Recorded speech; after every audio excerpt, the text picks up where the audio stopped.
teman-teman, kembali lagi ke channel aku Cindy Kristania Pakpahan. Kali ini aku mau nyaranin kalian buku novel yang berjudul Tulisan Sastra. Singkatnya, buku novel ini menceritakan tentang kekasih dan keluarganya. Tenang, buku ini gak akan buat kalian bosan, karena aku aja sampai penasaran banget sama ceritanya, sampai buat aku begadang untuk ngebaca buku ini. Aku saranin buat kalian yang mau baca buku ini, jangan di tempat umum ya, di rumah saja. Mau tahu kenapa? Simak video ini ya sampai habis. Langsung saja ke identitasnya. Identitas buku ini, judulnya Tulisan Sastra, penulis Tenderlova, penerbit Love Prince Publishing, tahun terbit 2020, bulan Juli, dan jumlah halamannya 345, serta ukuran buku ini yaitu 14 x 20 cm. Langsung saja ke cerita novel ini ya, biar kalian makin penasaran dengan cerita ini. Aku singkatin aja ya ceritanya. Jadi buku ini menceritakan tentang Andika Sastra Gautama, kerap sekali dipanggil dengan Sastra. Ia memiliki 6 saudara, yaitu Mas Tama, Mas Eros, Mas Jovan, Sastra sebagai anak keempat, Mas Nana, Mas Ceta, dan Jaya.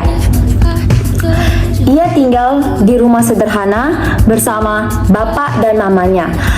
Sastra sangat dekat dengan bapaknya karena ia sering mengopi dan bercerita di teras depan rumahnya. Banyak pelajaran ia dapatkan dari seorang bapaknya. Namun sayangnya bapaknya berpulang pada saat Jaya duduk di bangku SMP kelas 3. Setelah mamanya yang paling kehilangan dan sangat terpuruk kehilangan adalah Sastra. Ia ikut sangat-sangat terpuruk saat kehilangan bapaknya. Andika Sastra Gautama ini memiliki impian, yaitu sebagai seorang pianis. Namun dia ini kemana-mananya sering membawa gitar. Aneh bukan? Ya, ia juga mahir dalam bermain piano. Andika Sastra Gautama ini memiliki impian sebagai seorang pianis yang ditampilkan oleh banyak orang. Bagi Sastra, impiannya juga seperti yang paling ia inginkan. Sastra juga memiliki seorang kekasih yang bernama Sahara. Sahara ini adalah perempuan yang gadis cantik yang berada di satu fakultas bersama Sastra. Namun sayangnya Sahara baru putus dengan mantannya, namun ia masih terbayang-bayang dengan mantan kekasihnya dan menjadikan Sastra sebagai pelampiasan sematanya untuk melupakan seorang mantannya dahulu. Sahara di sini hanya menjadikannya pelampiasan semata. Namun berbeda dengan Sastra. Sastra sangat-sangat mencintai Sahara. Ia rela melakukan apapun demi seorang Sahara. Bahkan apapun, ia menjalin hubungan sama Sahara hampir 2 tahun. Namun Sahara masih melupakan hal-hal kecil yang tidak disukakan oleh Sastra. Mulai dari makanan alergi yang tidak bisa dimakan oleh Sastra, namun Sahara sering mengasihinya, sampai-sampai Sastra masuk ke rumah sakit. Karena ulah itu, abangnya Mas Jovan mengetahui kalau ia memakan stroberi. Pasti stroberi itu dikasih oleh Sahara karena abangnya tidak begitu suka dengan Sahara. Karena Sahara diceritakan oleh Sastra baru saja putus dengan kekasih mantannya. Jadi abangnya mengetahui hal tersebut dan Sampai-sampai Sahara memberikan Sastra makanan stroberi yang tidak bisa dimakan oleh Sastra, sehingga Sastra masuk rumah sakit. Dan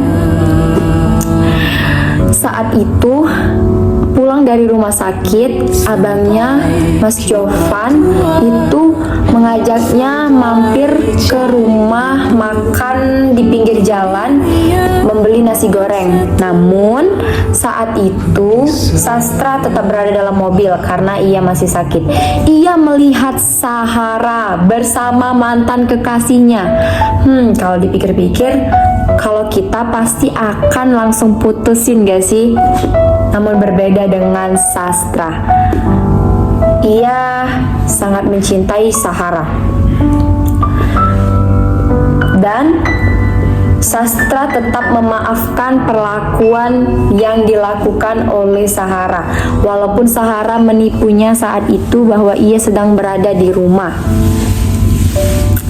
Selanjutnya, Sastra pun membuat kata-kata seperti ini.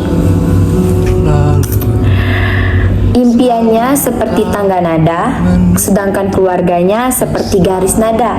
Dan Sahara melengkapinya dengan not angka balok untuk menciptakan keindahan. Oh my god, pasti kalian sangat-sangat baca ini, buku novel ini sangat emosinya itu sangat dapat banget sih. Namun tidak hanya bertepuk sebelah tangan, Sahara mulai mencintai Sastra. Namun waktu tidak berpihak pada mereka karena Sastra plot twistnya meninggal dunia. Itulah yang membuat pembaca merasakan emosi yang sangat mendalam untuk dihayati oleh para pembaca. Buat kalian mau baca buku novel ini, aku saranin banget sih karena bagus. Selanjutnya aku akan bahas tentang kelebihan dan kekurangan dari buku novel ini. Kelebihannya yaitu buku novel ini menceritakan dengan alur flashback atau alur campuran. Karena alurnya masih menceritakan seorang bapaknya yang meninggal, tapi masih ada kesan-kesan kata-kata dari bapaknya. Aku bacain ya. Yang pergi biarlah pergi, yang tinggal sudah seharusnya dijaga. Kalau nggak ada yang abadi dalam bahagia, berarti nggak ada yang abadi juga dalam sedih. Itulah pesan yang disampaikan oleh bapaknya yang masih diingat oleh Sastra saat alur flashback yang diterterakan pesan-pesan dari bapaknya. Di sini juga menggunakan jokes-jokes yang diciptakan humor tersendiri untuk kita sebagai pembaca karena itu lucu-lucu banget jokes-jokes yang diberikan oleh penulis dan membuat penasaran juga di dalam perbab-bab buku novel ini ditulis. Rasa penasaran dan emosi kita ada saat membaca ini.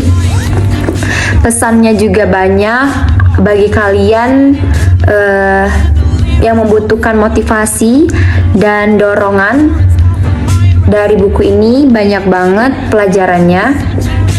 Tokoh penokohan yang menarik mulai dari karakter, dari adik-beradiknya yang digabung menjadi satu keluarga itu menjadi sangat menarik dan sangat-sangat bagus sih untuk dihayati dan dirasakan.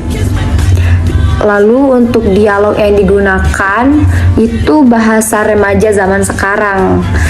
Nah, prestasi penulis memiliki prestasi yang menulis buku lumayan banyak yang sangat laku, yaitu buku ini. Mungkin ada juga buku lain, tapi yang aku tahu buku ini lumayan sangat-sangat berkesan banget sih untuk dibaca. Kekurangan dari buku ini yaitu memiliki buku yang ada penulisan yang kurang atau kesalahan pada tulisan yang tidak sesuai dengan KBBI dan PUEB. Contohnya yaitu fakultas, harusnya fakultas. Nah, itu kesalahan penulis. Padahal sayang banget ya, buku ini sangat-sangat terkenal dan sudah mulai banyak dibaca oleh orang-orang. Sayang banget ada penulisan kata-kata yang salah. Namun, tidak apa, ceritanya juga sangat menarik. Ada kekurangan juga dari covernya menurut aku karena terlalu monoton dengan warna hitam putih saja. Tidak begitu banyak dengan karakter lainnya atau gambar lainnya karena ini sangat-sangat monoton dan terlalu simple.